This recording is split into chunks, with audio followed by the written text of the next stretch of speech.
maudit, témoignant de ta grâce infinie. Inonde ce lieu de ta présence, nous avons besoin de toi. Inonde ce lieu de ta présence, nous avons besoin de toi. Esprit de Dieu Tout-Puissant, transforme-nous, purifie-nous, Esprit de Dieu Tout-Puissant, transforme-nous, purifie-nous. Nous avons besoin de toi, Saint-Esprit, Seigneur, sois le centre de nos vies. Et comment s'élève le chant, mélodie, témoignant de ta grâce infinie.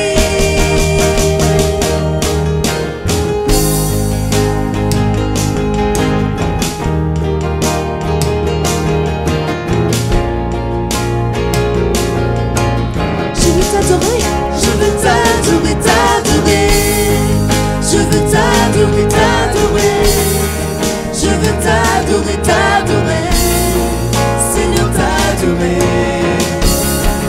Je veux t'adorer, t'adorer. Je veux t'adorer, t'adorer. Je veux t'adorer, t'adorer. Seigneur, t'adorer. Je veux t'adorer, t'adorer. Toute ma vie, Seigneur. Je veux t'adorer, t'adorer. Je veux t'adorer, t'adorer. Seigneur, t'adorer. Les yeux fixés vers toi, j'oublie les problèmes autour de moi pour t'adorer, mon roi. Être guidé par toi, les yeux fixés vers toi, j'oublie les problèmes autour de moi pour t'adorer, mon roi. Être guidé par toi, je veux t'adorer, t'adorer. Je veux t'adorer, t'adorer. Je veux t'adorer, t'adorer. Seigneur, t'adorer.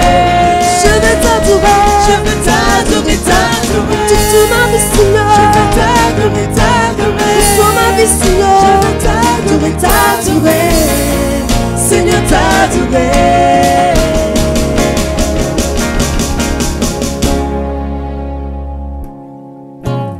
Inonde ce lieu de ta présence, nous avons besoin de toi. Inonde ce lieu de ta présence, nous avons besoin de toi.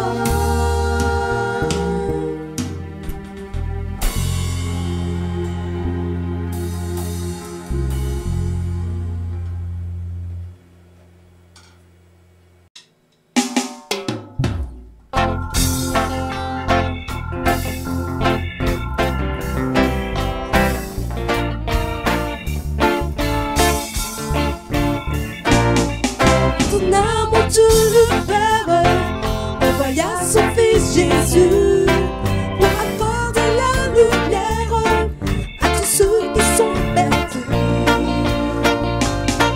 Il descend sur la terre vers les hommes non rejetés.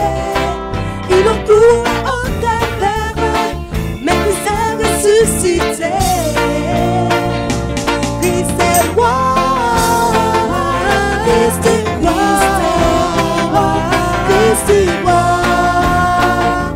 des rois. Christ est roi, Christ est roi,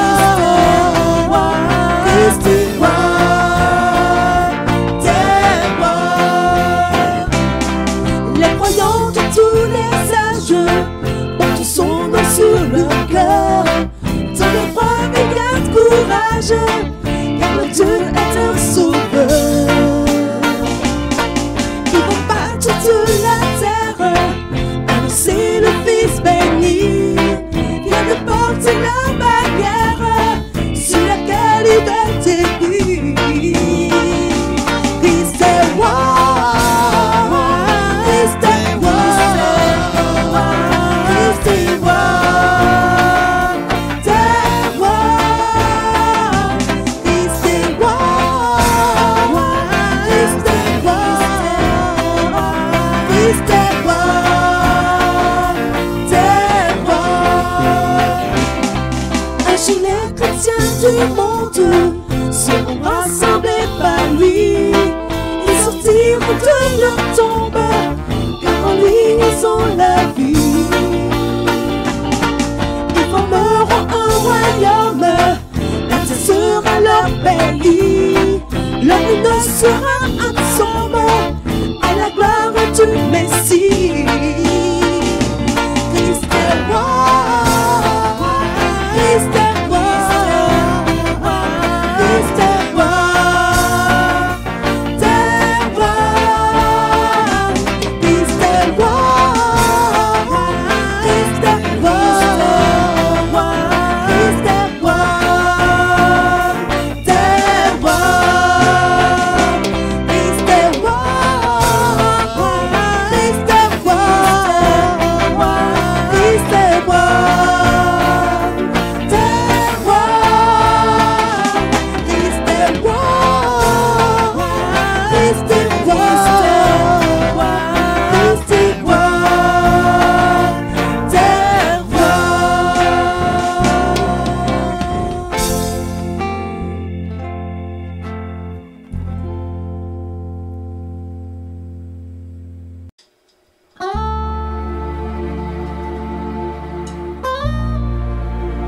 Seigneur, nous venons en cet instant t'adorer, t'élever, toi, le seul vrai Dieu.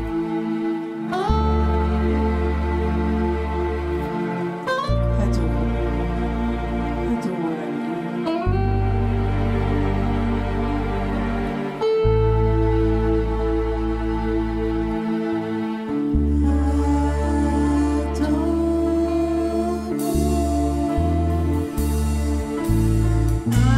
Adorons l'agneau,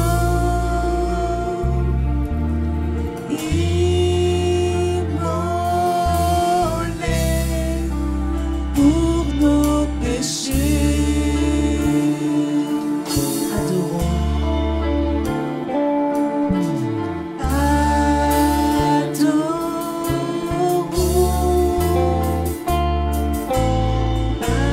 adorons l'agneau, immolé pour nos péchés. Oui, adorons l'agneau.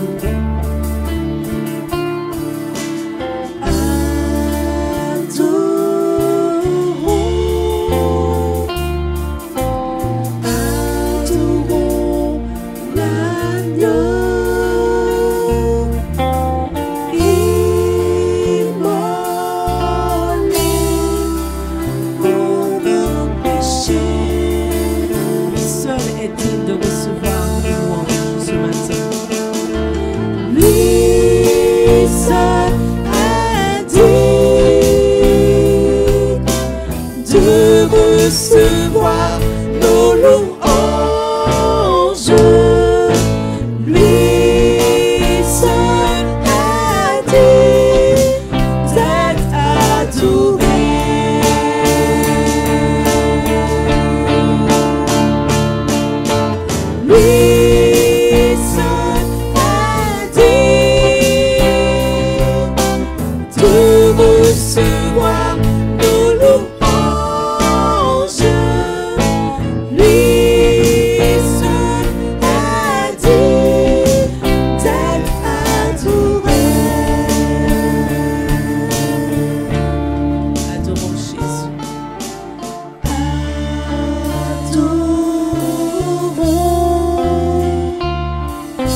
Adorons Jésus.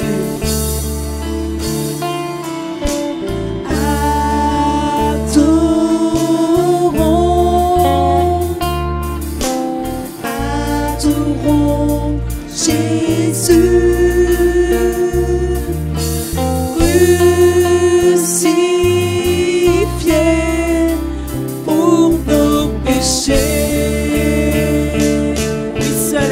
Recevoir de louange. Lui seul a dit de recevoir nos louanges. Lui seul a dit d'être adoré. Lui seul a dit. Lui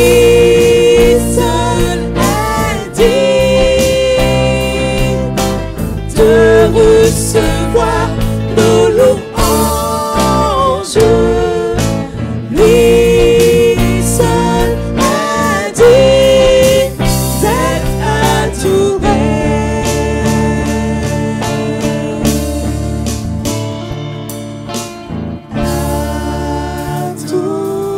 Adorons le ressuscité. Le ressuscité. Dieu, Fils de Dieu, Fils bien-aimé. Adorons le ressuscité.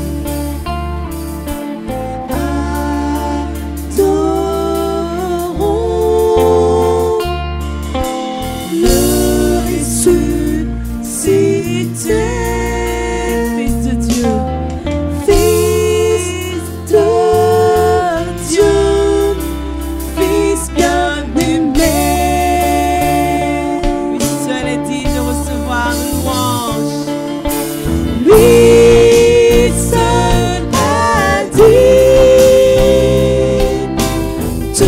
recevoir nos louanges. Lui seul a dit d'être adoré.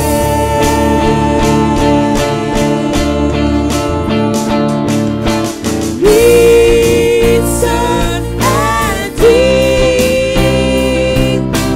de recevoir nos louanges.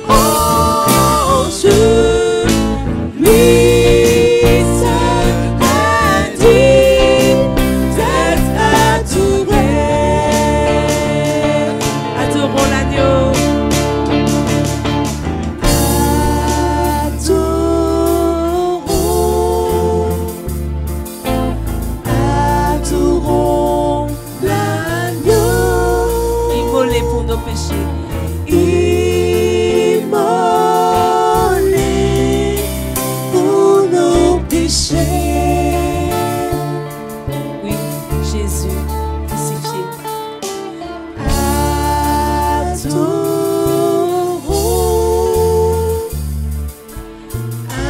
Adorons Jésus.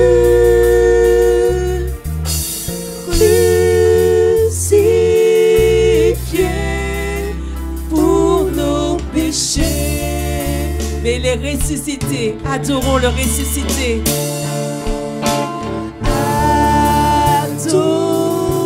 Adorons le ressuscité.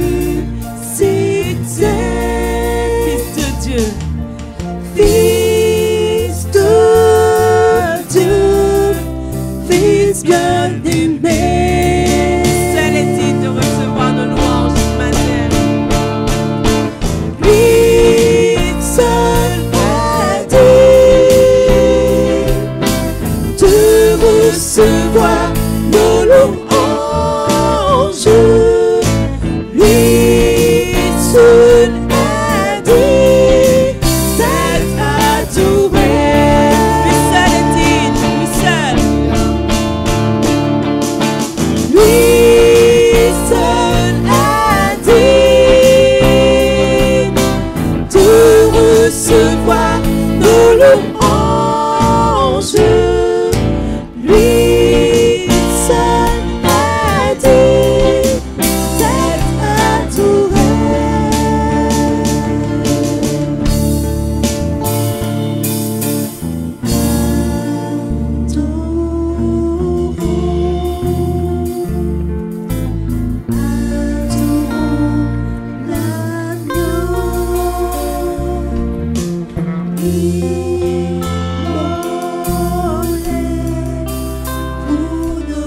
péchés.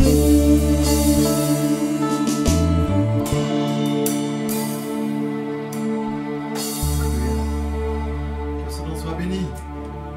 Amen.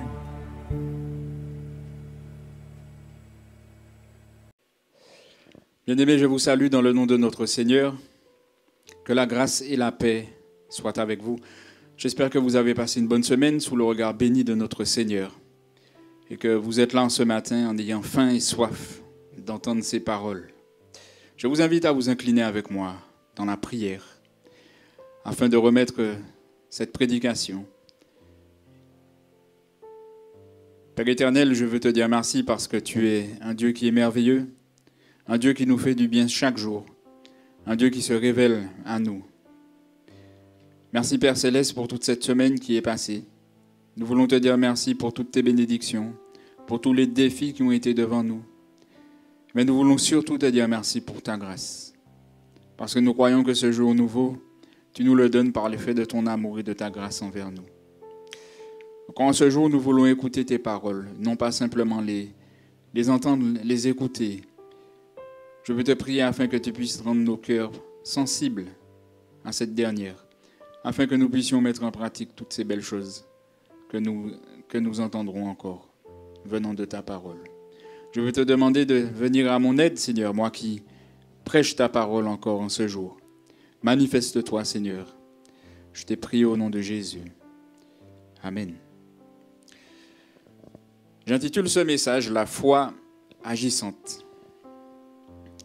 Je voudrais raconter une histoire vraie, une histoire qui est tragique, tout de même une histoire qui s'est produite dans la famille d'un pasteur aux États-Unis.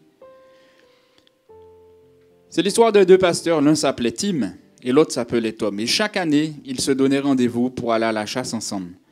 Et ils aimaient tous les deux prendre un court séjour en famille pour pouvoir s'évader un peu du ministère pastoral. Au fil des ans, ils ont appris à se connaître et ils étaient devenus très proches. Ils savaient beaucoup l'un de l'autre. Tom a eu avec sa femme 2 filles et un garçon. Et sa famille est souvent passée par des moments, par des temps d'épreuve. Mais les choses commençaient à devenir de plus en plus stables.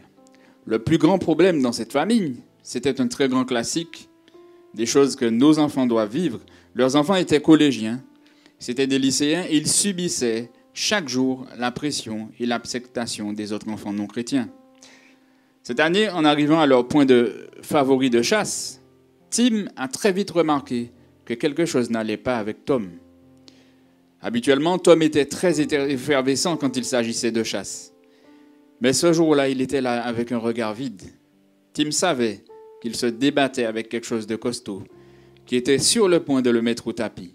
Toute la journée, le silence de Tom démontrait qu'il y avait en lui une terrible agitation intérieure.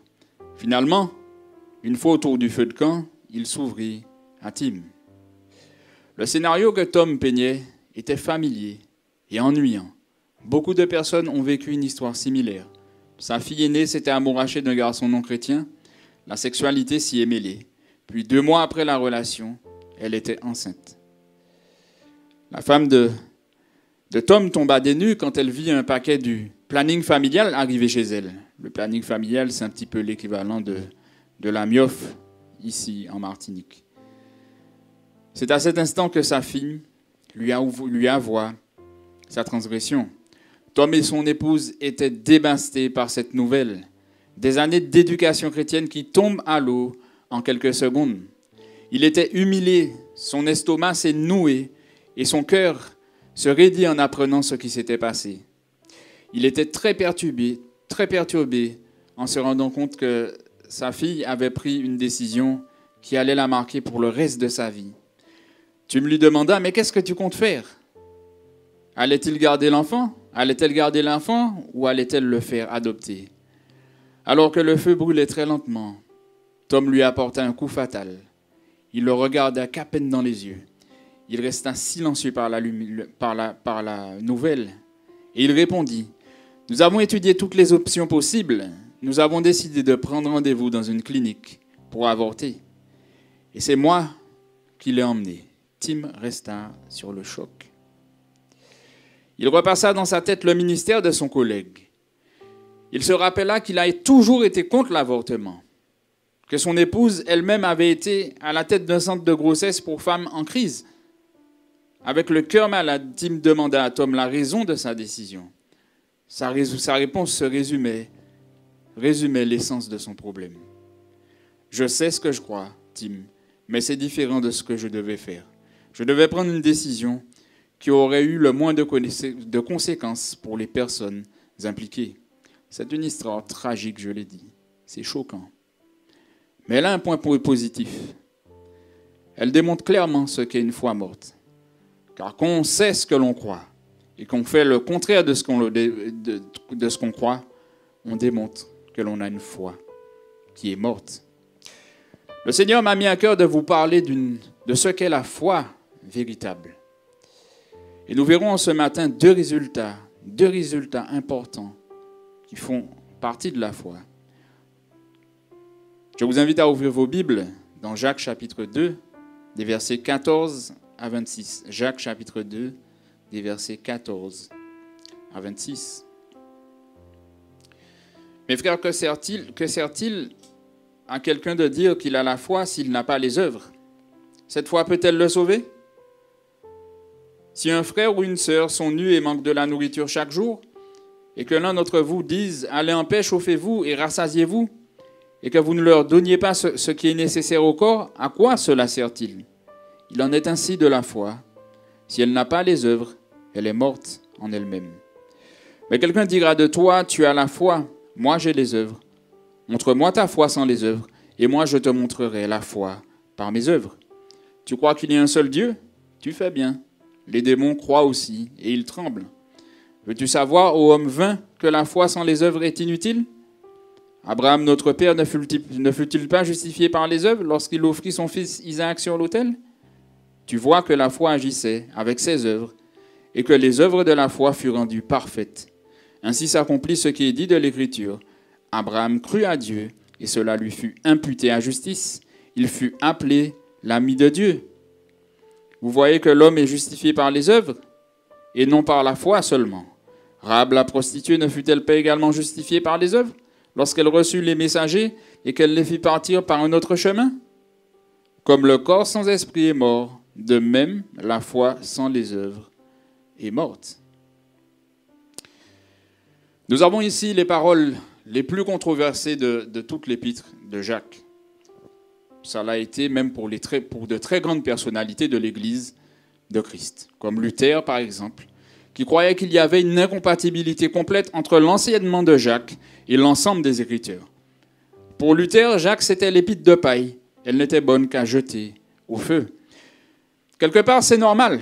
Il faut rentrer dans la pensée du réformateur. Il avait un arrière-plan catholique qui défendait un salut par les œuvres, les sacrements, le purgatoire, les indulgences, le culte des saints, et j'en passe. Le salut, pour eux, n'est pas forcément instantané, il est progressif. Mais Luther s'était toujours considéré comme pécheur aux yeux de Dieu. Il savait bien que sa rigueur de moine ne pouvait en aucun cas le sauver. Il savait bien que toutes les pénitences qu'il faisait ne sauraient le sauver. Vous savez, Luther, c'était un homme qui ne prenait pas sa vie de pécheur à la légère. Il allait tous les jours au confessionnal pour se confesser à un prêtre.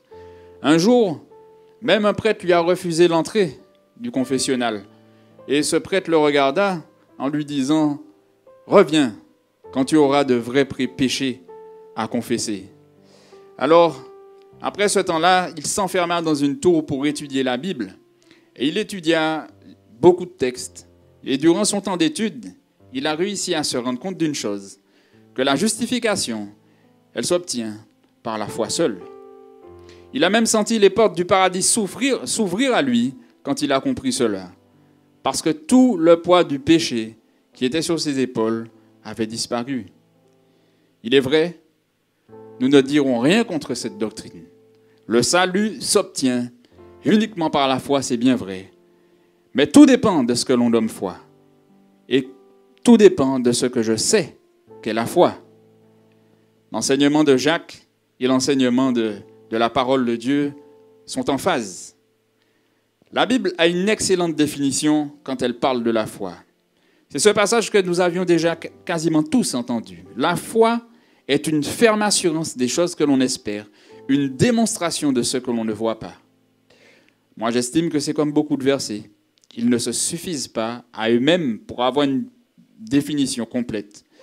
On a besoin du renfort de beaucoup d'autres passages pour que l'on puisse bien les comprendre. Et à cette définition, nous sommes bien obligés d'ajouter ce que Jacques affirme. C'est une ferme assurance, oui. C'est avoir confiance en Dieu. C'est la démonstration de ce qu'on ne voit pas. Mais la foi vivante exige des œuvres, sans quoi elle est morte.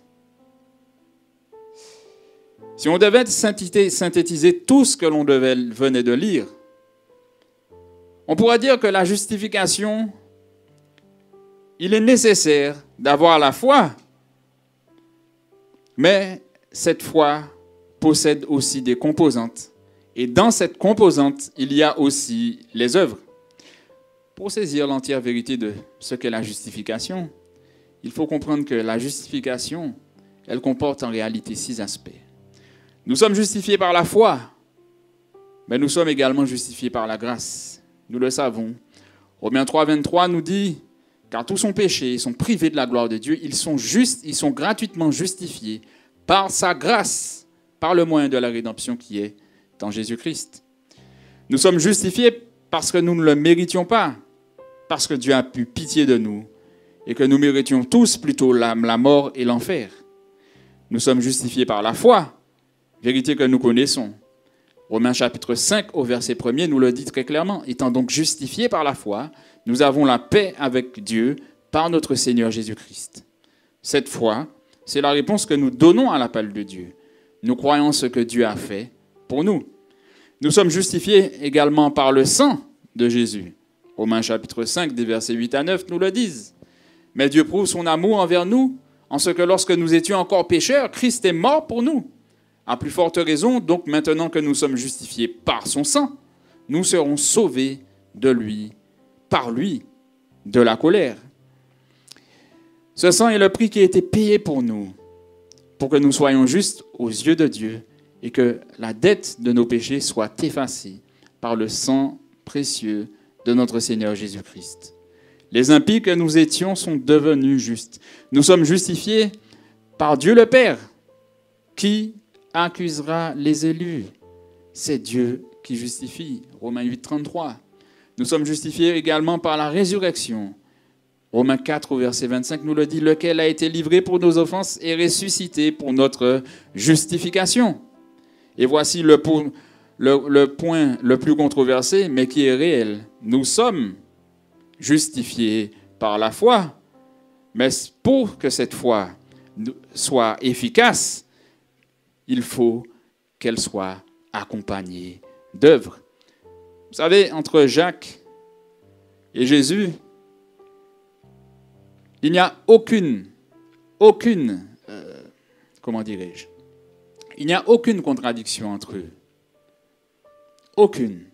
Le Seigneur Jésus lui-même a prêché des choses durant son vivant dans les évangiles. Il a aussi démontré que les œuvres doivent accompagner la foi. N'a-t-il pas dit qu'on reconnaît un arbre à son fruit?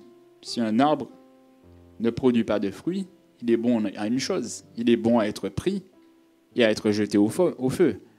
Comme me l'a dit un pasteur un jour, pied bras qui ne va pas porter fruit, bon pour faire charbon. Et c'est la même chose pour nous si nous ne portons pas de fruits. Il est bon de revenir dans notre passage de Jacques. Oui, j'ai déjà beaucoup parlé, mais revenons au verset 14. Jacques dépeint au verset 14 une personne qui n'incarne pas ce qu'est la véritable foi. Il dit très clairement, est-ce qu'il sert à quelqu'un de dire qu'il a la foi s'il n'a pas les œuvres? Pour beaucoup de ceux qui se réclament du Christ, certains pensent que pour être sauvé, il suffit de croire, d'avoir confiance en Jésus, et on est immédiatement propulsé dans le royaume de Dieu. C'est une demi-vérité. Je ne dirais pas que c'est faux, mais ce n'est pas uniquement cela. Si on devait imaginer ce qu'est le salut, on doit comprendre que c'est un grand couloir, 2 rails, une grande ligne droite. Et je crois que nous nous sommes tous rendus compte de cela. Quand on est face à une ligne droite, ou un chemin de fer et qu'on regarde au loin, on voit bien qu'on a l'impression que la route se rétrécit ou que les rails de ce chemin de fer sont en train de fusionner. La même chose pour un couloir. On aurait dit qu'il est en train de se rencontrer vers un seul point. C'est aussi la même chose pour le salut. Dans la foi, il y a deux composantes très importantes. Pour être sauvé, il faut d'un côté avoir la foi. Mais si cette foi est salutaire, cette foi nous fera justement avoir des œuvres. Je suis persuadé qu'à notre conversion, nous n'avons pas forcément compris toutes les implications de l'Évangile.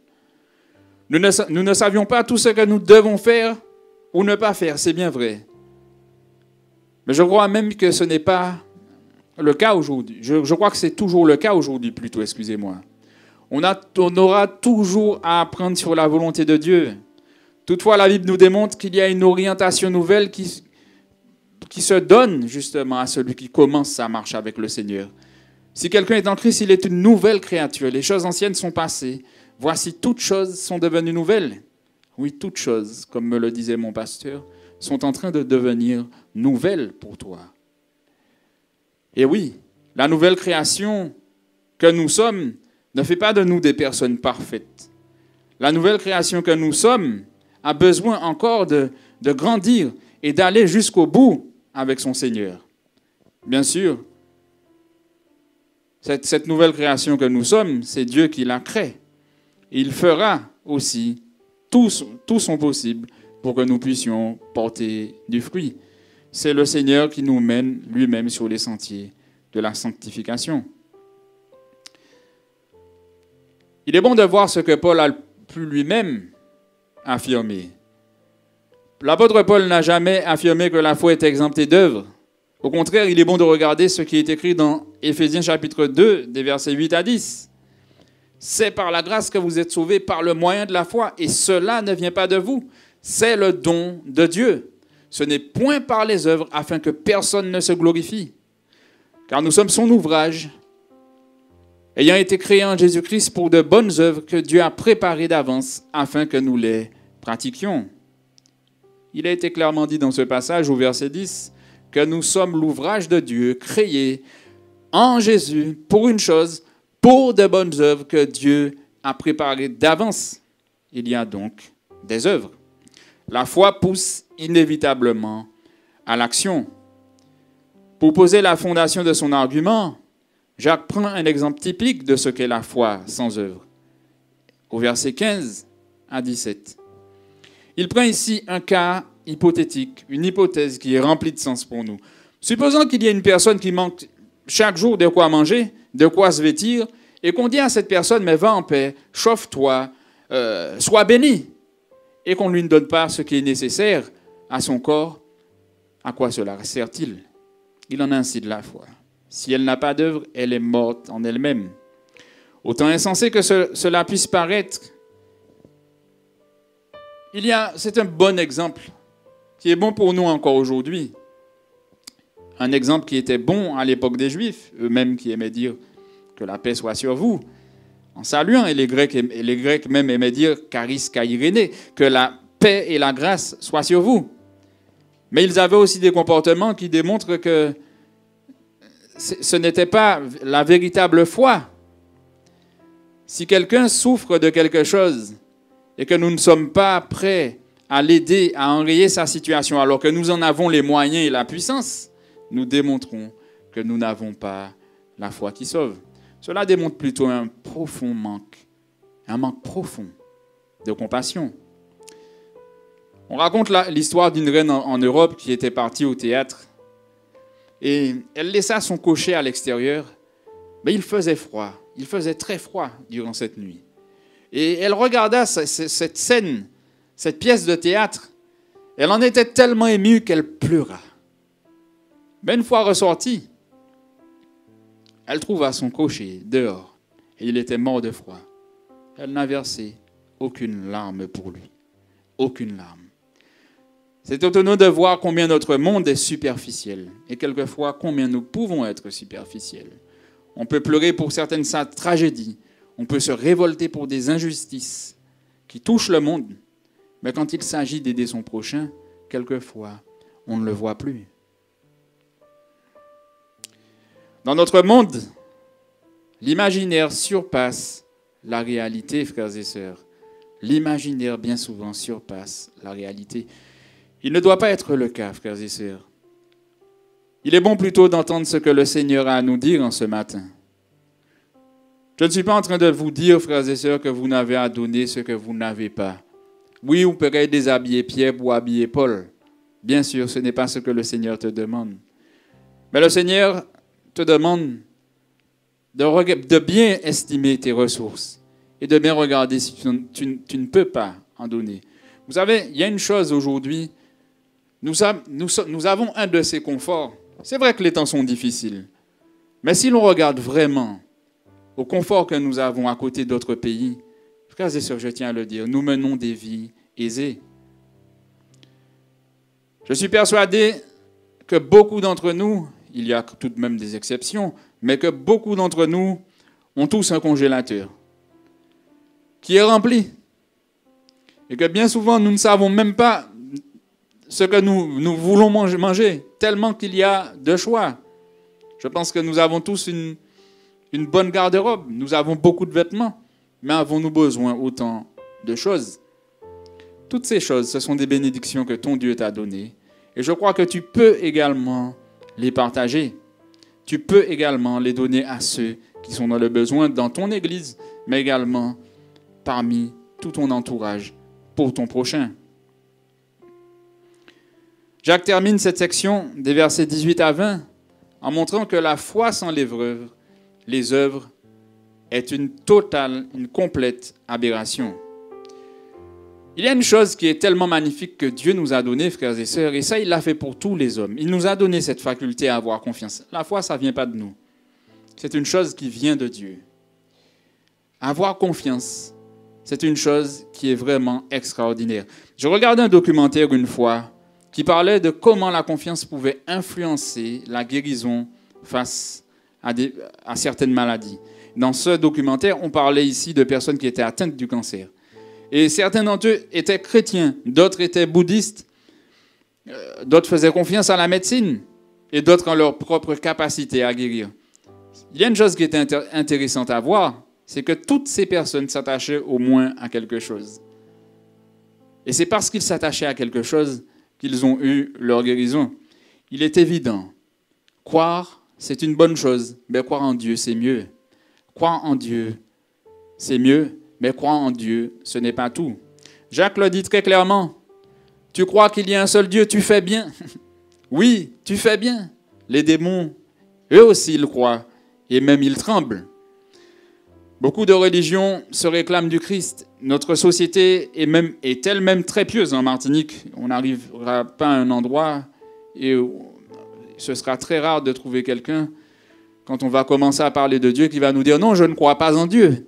C'est tout de même rare de trouver ça ici. Cela prouve à quel point que nous sommes un peuple qui est tout de même pieux, avec quelquefois une piété qui est mal placée, mais tout de même pieux.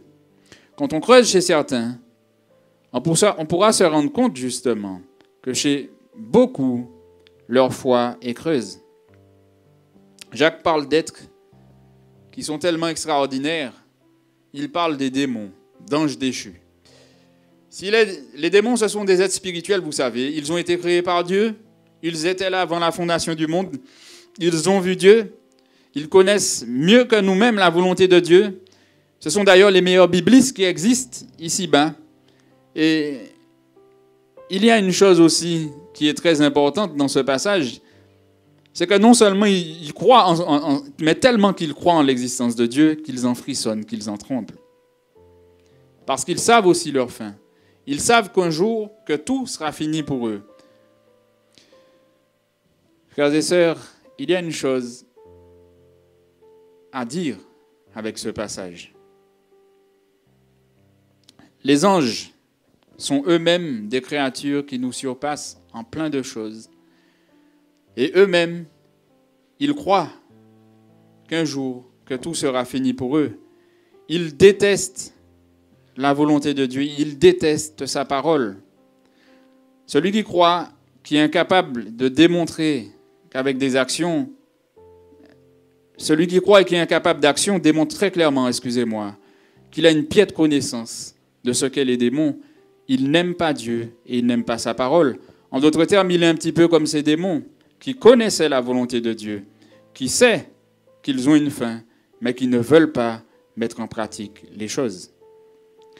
Si tu n'aimes pas Dieu et sa parole, tu aimeras systématiquement autre chose. Sans doute, tu aimeras le monde. Sans doute, tu t'attacheras sans le vouloir au prince de ce monde, Satan. Mes frères et sœurs, nous ne sommes pas en Satan, nous sommes en Christ. Et notre foi doit nous pousser, doit nous engager chaque jour à aimer Dieu et à agir et à obéir. Ne soyons pas comme ces démons. Ne soyons pas comme ces démons qui sont présentés par Jacques, mais au contraire, ayons une foi ancrée, une véritable foi qui agit, qui aime son Dieu et qui obéit. Nous avons vu cette première composante, ce premier résultat de la foi. Voyons maintenant ce deuxième résultat.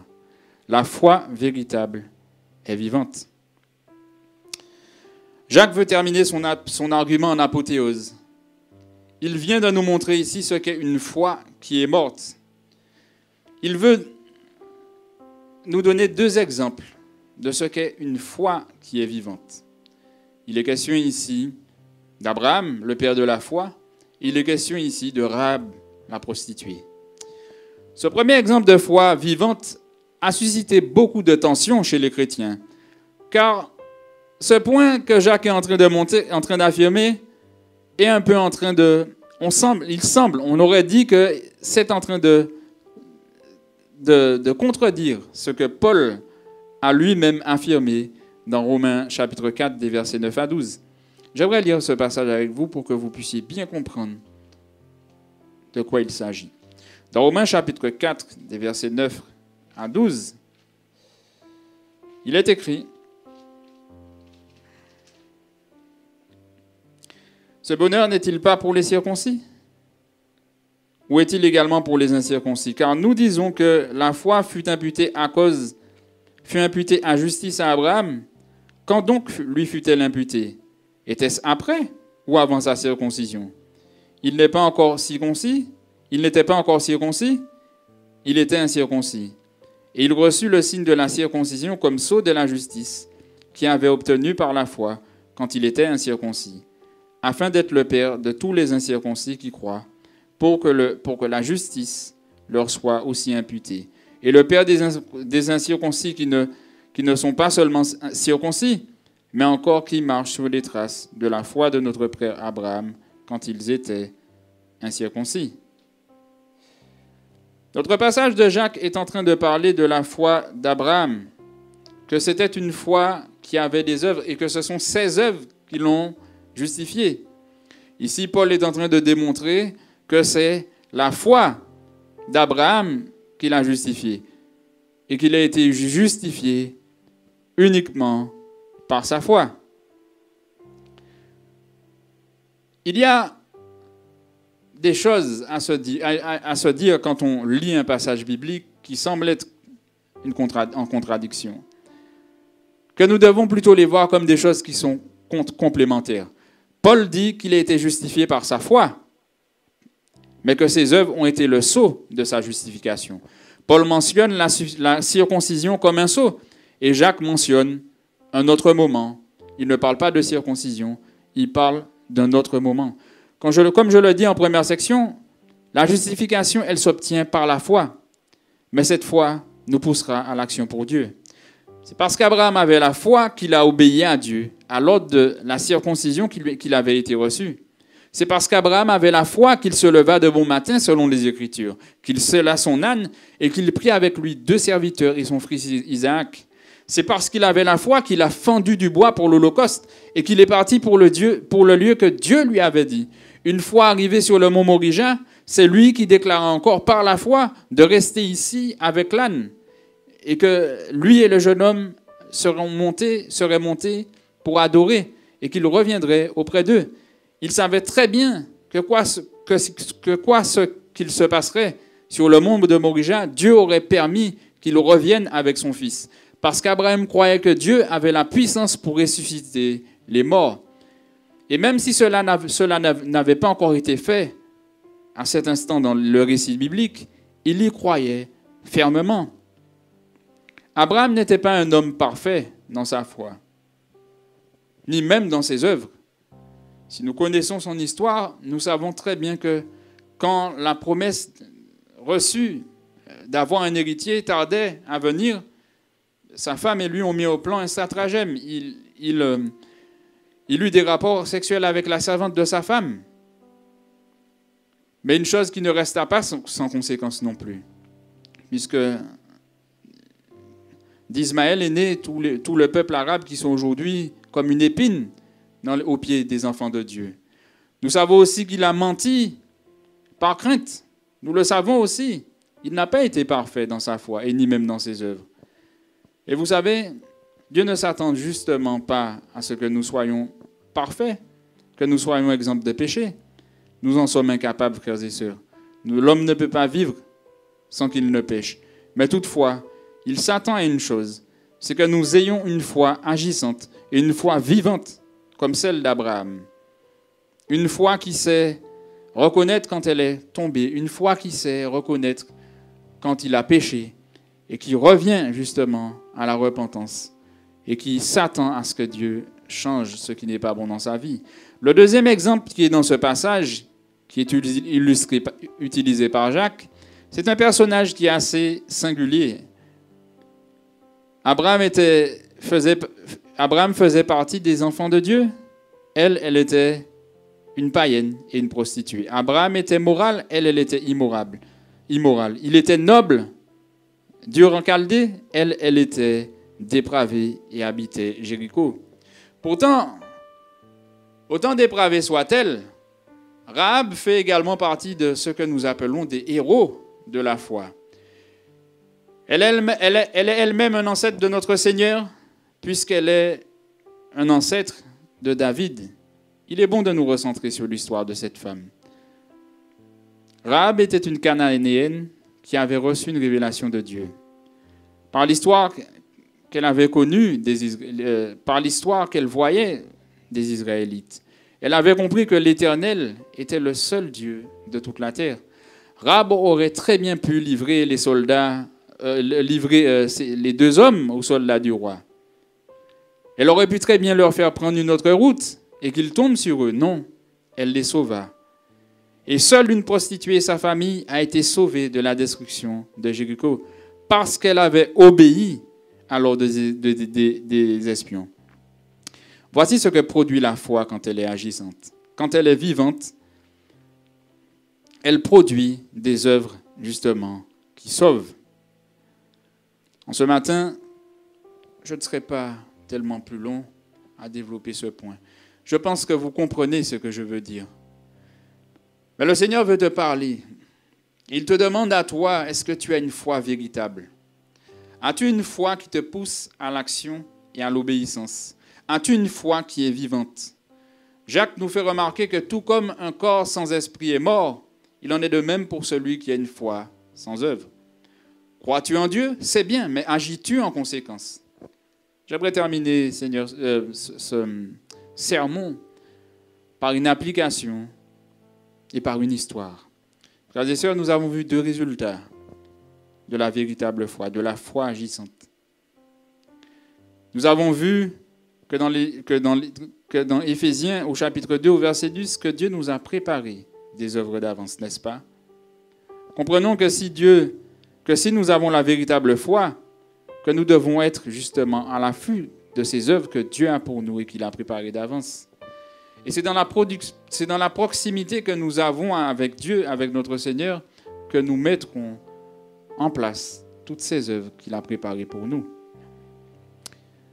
J'aimerais vous raconter cette histoire vraie, pour terminer, pour conclure, qui démontre ce qu'est une foi agissante. C'est l'histoire d'un certain Henri qui était pasteur dans un pays où où les chrétiens sont persécutés. Et un jour, Henri était au travail et on frappe à la porte. Il ouvre et il se trouve face à un homme armé. Et Henri leur demande, mais vous êtes des policiers? Non. Qui êtes-vous alors? Des assassins. Puis tout est devenu noir pour lui. En fait, ces hommes faisaient partie d'un groupe islamiste qui avait fait allégeance à l'État islamique. Ces yeux ont été bandés et ils l'ont poussé dans une camionnette. Ils ont roulé environ 1 heure, puis ils l'ont fait entrer dans une chambre. Quand ils ont enlevé son bandeau, il a vu 18 autres otages. L'un des captifs était un prêtre catholique qui encourageait, qui réconfortait les prisonniers. Mais bientôt, on le prit et on l'amena ailleurs. Chaque seconde qui passait, Henri dit, il priait. Dans le bâtiment, il y avait 300 hommes armés, 300 soldats qui étaient prêts à tirer s'ils cherchaient à s'évader. Chaque seconde qui passait, il priait pour leurs ravisseurs, pour leur famille. Après le départ de ce prêtre, ils s'encourageaient les uns les autres. Chaque jour, ces otages étaient confrontés à la mort de face devant leurs yeux. Des gens étaient décapités sous leurs yeux. Mais il a réprimé lui-même ses émotions pour ne pas devenir fou. Pendant qu'il parle, Henri, pendant qu'il raconte ce récit, il ne pleurait plus. Mais il avait un regard fixe. Malgré toutes les incertitudes de sa condition d'otage, Henri était certain d'une chose, que Dieu avait le pouvoir sur tout.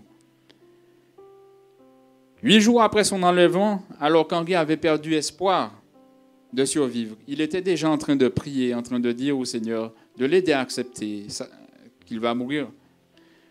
Le matin, 2 personnes ont été exécutées devant lui. Et il savait qu'il allait être le suivant sur la liste. Puis vint une dernière lueur d'espoir, une dernière étincelle. Il y avait une porte coulissante dans la pièce où ils étaient.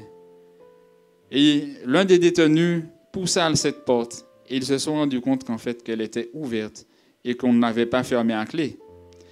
Mais Henri pensa à ces 300 hommes qui étaient dans ce bâtiment et qu'ils avaient beau courir, qu'ils n'avaient peut-être aucune chance de survivre. Cependant, Henri pria. Avec l'otage qui était à côté de lui, il pria. Et tout à coup, une pluie de bombes tomba sur ce bâtiment. Ils ont compris que c'était le moment ou jamais pour fuir. Parce qu'en poussant la porte, personne ne les entendrait. Tout le monde serait à l'affût de se protéger ou même de protéger le bâtiment. Ils ont fait que courir jusqu'à ce qu'ils sortent de leur périple, de ce bâtiment. Ce n'était pas encore fini. Ils ont couru jusqu'à ce qu'ils trouvent une rivière. Et ils se sont détachés les mains et ils ont plongé dans cette rivière. Et ils se sont laissés emporter par le courant durant 1 heure. Une fois qu'ils ont été retrouvés par les soldats, ils ont subi un long interrogatoire pour savoir s'ils n'étaient pas eux-mêmes des terroristes. Mais une fois que ce périple était terminé, Henri était libre. Vous savez, frères et sœurs, c'est un cas de foi qui agit, un cas de foi qui obéit également. Henri aurait pu très bien croire dans son côté que Dieu pouvait le sauver de cette situation. Mais s'il ne s'était pas levé pour courir, s'il n'avait pas poussé cette porte quand les bombes étaient en train d'éclater, pensez-vous qu'Henri serait encore vivant? Eh bien, il en va de même pour nous, frères et sœurs. Notre foi doit être accompagnée d'œuvres. S'il n'y en a pas, frères et sœurs, nous ne serons certainement pas sauvés. Alors, en ce jour, je crois que nous devons nous poser les bonnes questions, à savoir si notre foi est accompagnée d'œuvres ou si notre foi est exemptée d'œuvres. Je ne peux pas répondre pour toi, bien-aimé. Il n'y a que toi qui puisses répondre pour toi-même. Mais sache que Dieu veut te donner le salut. Il veut te donner cette foi qui est véritable.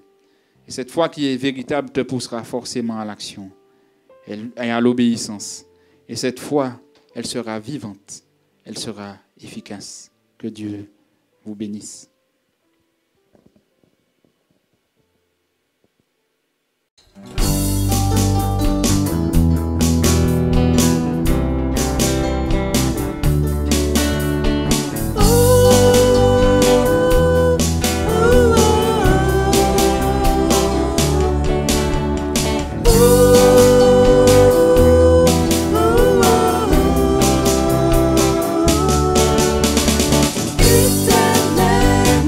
notre Seigneur, que ton nom est magnifique, éternel, notre Seigneur, que ton nom soit glorifié dans la bouche des petits. Tu déploies ta majesté, tu confonds tes ennemis par ta force et ta bonté. Éternel, notre Seigneur, que ton nom est magnifique. Éternel, notre Seigneur, que ton nom soit glorifié. Quand je regarde le ciel, la beauté de l'univers, que ton cœur, ô éternel, pour que tu le considères.